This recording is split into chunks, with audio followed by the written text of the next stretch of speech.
على مساحة 23 هكتارا. شيدت هذه المعلمة الطبية من الطراز الحديث لتشكل قطبا طبيا وأكاديميا متميزا على صعيد جهة الشمال.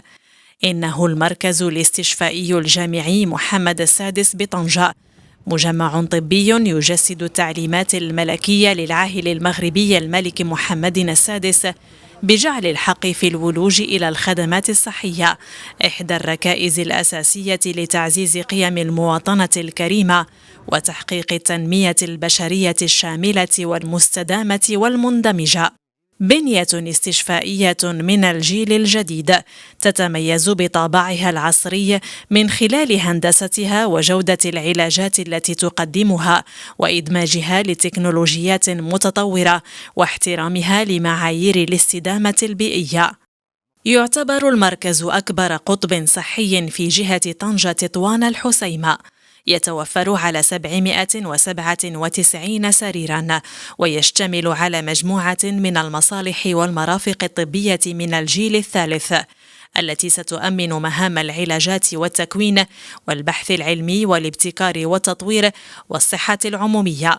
المنشأة الصحية التي تتموقع ضمن منظومة صحية بامتياز تتوفر على مستشفى للتخصصات يستوعب 586 سريرا، يتكون من قطب طبي وجراحي ومصالح طبية متعددة، كما يحتوي على وحدات لمعالجة اضطرابات النوم وزراعة النخاع العظمي ومعالجة السمنة وإعادة تأهيل مرضى قصور القلب.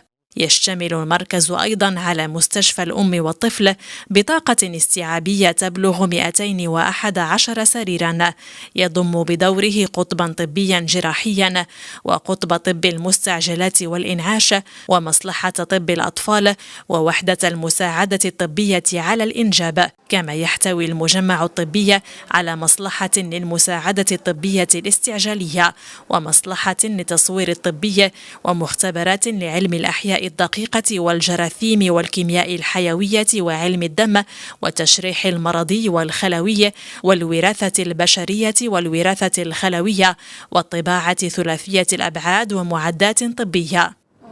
ويتوفر المركز أيضا على جناح مركزي للعمليات الجراحية من 31 قاعة، مجهز بمعدات وتجهيزات من الجيل الجديد وبنظام تسييري معلوماتي بالكامل.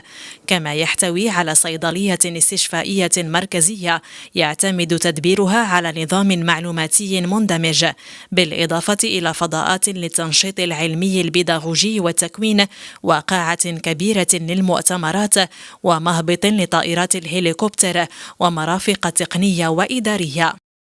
وفي إطار ترشيد التكفل بالمرضى وجودة العلاجات، يتوفر المركز الاستشفائي الجامعي محمد السادس على منظومة معلوماتية مندمجة متمحورة حول الملف الطبي الواحد الذي يجمع ويشارك البيانات الإدارية والطبية للمريض وكذا ملف العلاجات الخاصة به. وتشكل هذه الآلية المتوفرة بمؤسسات الرعاية الطبية الأساسية رافعة لإصلاح المنظومة الصحية الوطنية، حيث تسمح لمهنيي الصحة بالولوج في أي وقت للبيانات الطبية للمريض باستعمال بطاقة أو سوار إلكتروني يتم تسليمه للمريض، وذلك بهدف تسريع التكفل الطبي وتحسين النجاعة. إلى جانب ذلك يوفر المركز خدمة البحث العلمي، حيث سيتم إنجاز الأبحاث في مجال الطب والتمريض والتقنيات الصحية. كما ستطلع هذه المنشأة بمهمة التدريس بشراكة مع كلية الطب والصيدلة والمعهد العالي للمهن التمريضية وتقنيات الصحة وغيرها من الهياكل التعليمية العامة أو الخاصة. بنية صحية جديدة من شأنها أن تعطي دفعة قوية لتنزيل السياسة الصحية على صعيد جهة طنجة تطوان الحسيمة والارتقاء بجودة ومستوى الخدمات الاستشفائية المقدمة للمواطنين. كما ستجنب المواطنين عناء التنقل والسفر للمدن الأخرى بحثا عن العلاج والاستشفاء، وهو ما يجعل من المركز قيمة مضافة لصالح سكان الجهة وكل المواطنين والمرتفقين بشكل عام.